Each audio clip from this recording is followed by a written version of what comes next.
Hi everyone, my name is Sairam Pantham and I'm here today to present my research on the socioeconomic determinants of HIV PrEP usage in urban and rural counties in the United States. And so first of all, here's a bit about myself. I'm a rising senior from Solon High School near Cleveland, Ohio.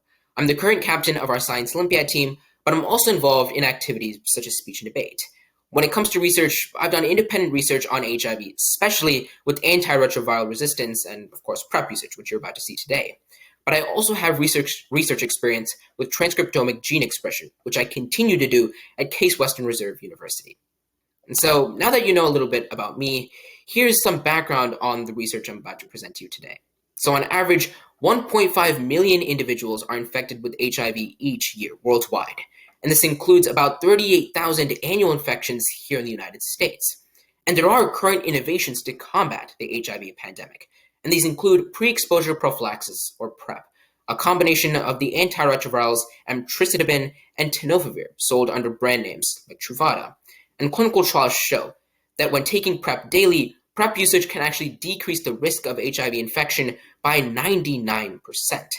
And so it's no surprise that research is done looking at PrEP usage across the United States. But before I delve into this research, there are a couple definitions I want to review.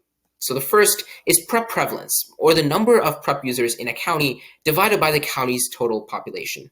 This is different from the PrEP to need ratio, or the number of PrEP users in a county divided by the number of HIV diagnoses within that county in a given year. Now, with these two measures, research can analyze the impact of socioeconomic factors on PrEP usage. For example, a study from Emory University looked at correlations between PrEP prevalence and PrEP to need ratios and socioeconomic factors across 3,140 US counties. And it found, for example, that with an increase of 5% in the percentage of African Americans within a county, this led to a 4% increase in PrEP prevalence. Meanwhile, as the proportion of those with a bachelor's degree increased by 5%, there was an 8% increase in PrEP prevalence.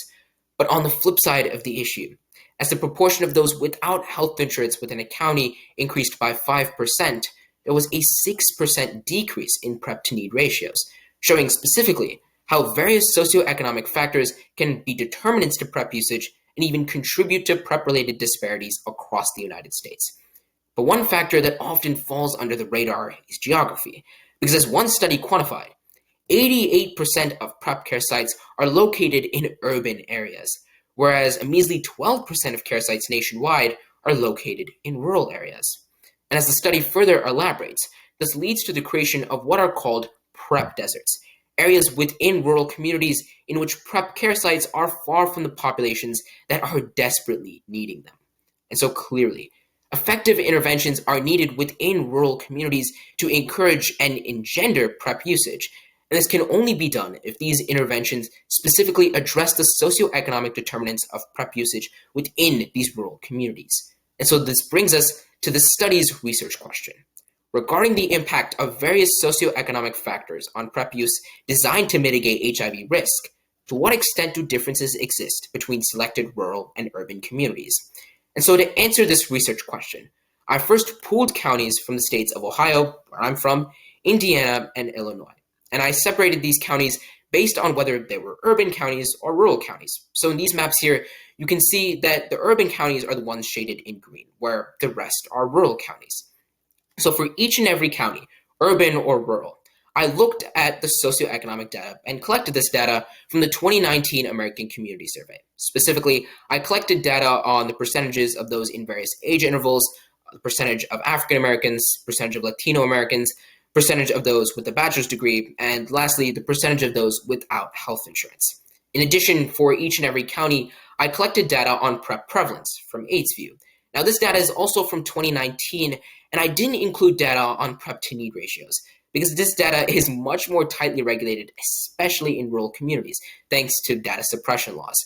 So the inclusion of this data would just lead to inconsistent data and would simply be impractical.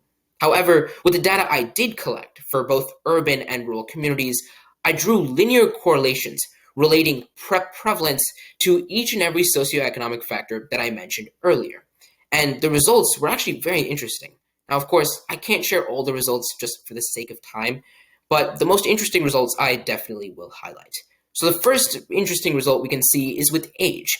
because as the percentage of 25 to 34-year-olds increased within urban counties, PrEP prevalence also significantly increased. But the opposite trend is seen within rural counties, because as the percentage of 25 to 34-year-olds increased, PrEP prevalence would subsequently decrease, showing that effective interventions within rural communities may need to focus on the younger populations, especially as they're less likely to use PrEP compared to their urban counterparts.